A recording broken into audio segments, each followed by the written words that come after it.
Funding for Thomas's ready-to-play adventures has been assisted by our Patreon patrons, and by our all-new YouTube members, and by contributions to the MilanToon Channel from viewers like you. Thank you!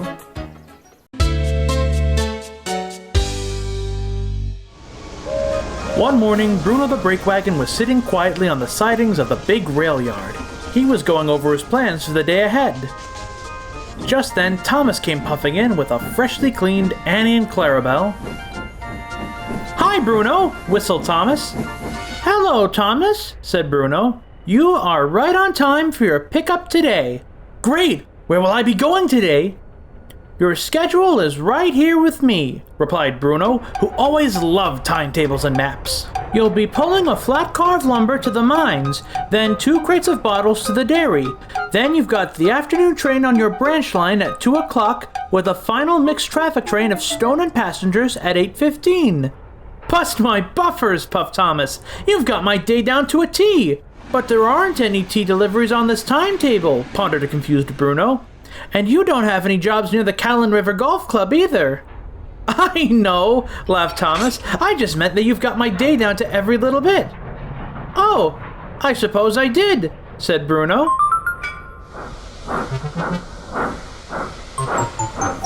Thomas soon shunted his cars into place. "Ready to check over everything before you go?" asked Bruno.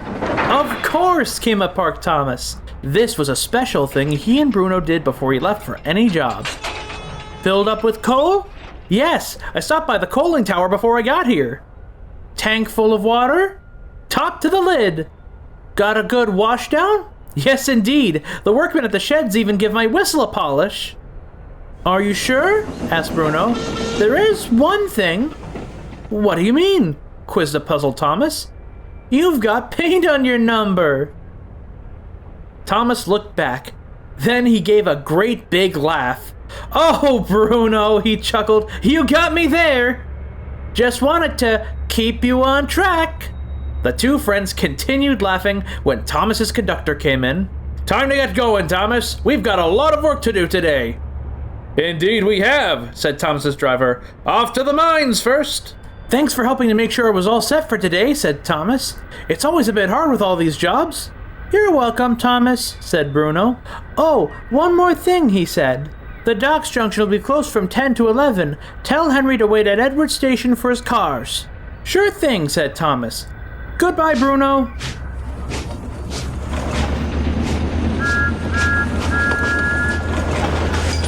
And as Thomas set off, Bruno sat happily in the rail yard, relaxing until his first job of the day rolled in, which he knew was a 10 o'clock run with Otis to the docks.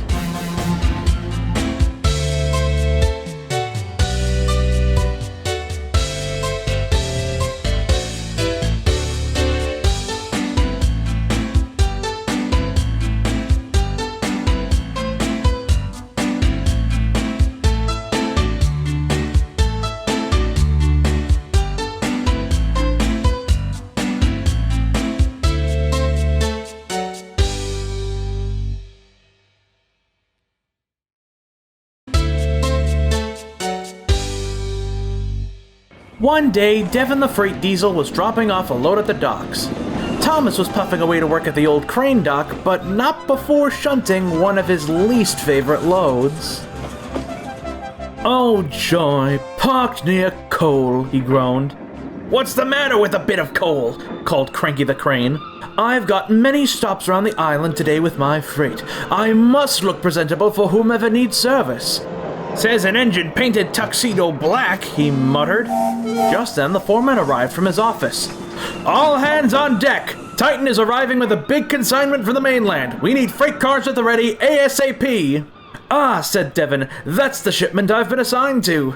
Taking them to the big rail yard to be brought all over the railway." "Then you'd better shift your wheels," said Cranky. "Porter's at Edward Station, and Thomas is waiting for some barge loads at the old crane dock." "Oh, fret not, old chap. I know when my services are needed." So Devon fired up his engine and quickly set to work. There was lots of wagons to sort out on the pier. Empty boxcars and tankers to the waterworks were a start, followed by a line of cabooses and brake wagons for upcoming trains. He moved the junk wagon out of the way for towing to the recycling plant, shifted around VIP coaches for the cruise ship coming in the evening, and he even sorted a long line of lumber and log wagons just towed in from the lake. Finally, he found himself some empty freight cars ready for the cargo to be loaded. And it was just in time as a great big blast of Titan's horns signaled his arrival. That's when the real work began. Cranky was careful sorting out Titan's containers. The old crates were loaded with everything from construction materials to tea. Devon carefully moved about as Cranky loaded each of the heavy crates off Titan's deck and onto the waiting cars. And soon, after much lifting and loading, the big ship had finally been unloaded. Devon felt very pleased with himself as he began to leave the dock. And he wasn't the only engine finished. As he was pulling out, Thomas was coming back from the old crane dock with the important barge loads. "Look at this, young Thomas," he boasted. "A full dockyard sorted and organized, with my cargo all set for travel." "No thanks to the crane," grumbled Cranky, who was still loading a few more supplies onto Titan's deck. "Good work and good timing," said Thomas, "because there's another job we could use help with." "What's that?" It was the tiny horn of Ariane, towing in "Fish for the flying kipper! Oh, yuck!" And Devon ran for the main line like he was the express. "Well, his loss," said Thomas. "It's a lovely day for fishing."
Henry the Big Green Engine sometimes takes freight cars to the end of the line. They're either pulled by him the whole way or picked up by engines to take the rest of the way. One day, he'd made it to the yard in record time. Woo! On time again! I'll make up the midnight special in no time now! Penny, a new engine, was very impressed. You sure got away with those express freights. I wish I could pull as much as you can. Well, little one, it's all in the tender. You small engines can only hold so much coal and water in your bunkers and tanks. But our tenders can let us go as far and as fast as we like on any distance. You might want to move it, though. It's time I take it out to Wayland. And we better get you to the coin tower. You've burned quite a bit on this trip.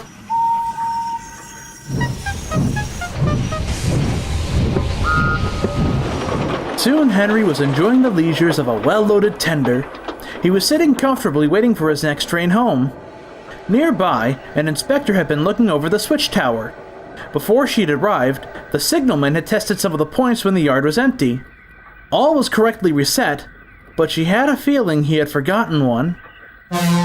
Suddenly, a horn was hooting at the other end of the yard. Ah, Devon's coming in. I better move clear. He'll probably need refueling after his run. Right, back we go then, old boy! Henry slowly made his way back to the main line. Until... Stop, stop, stop! Bloomin' heck! What's going on?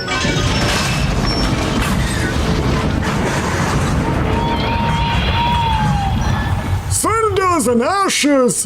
What happened? I believe you've hit trap points. Henry looked ahead. He realized that the special points, used mostly for runaways, had been left set forward.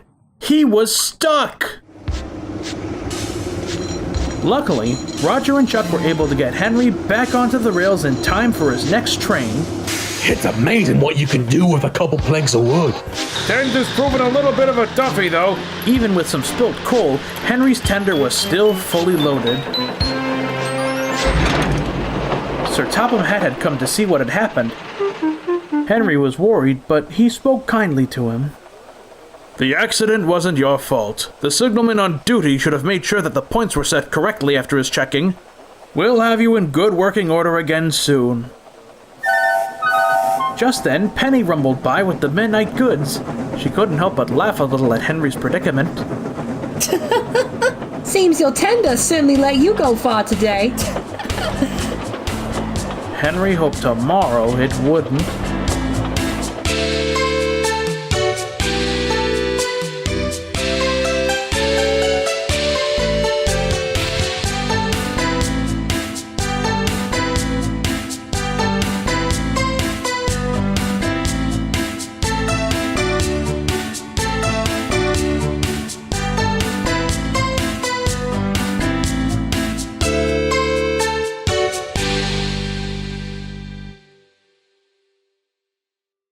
Funding for Thomas's Ready-to-Play Adventures has been assisted by our Patreon patrons, and by our all-new YouTube members, and by contributions to the MilanToon channel from viewers like you. Thank you!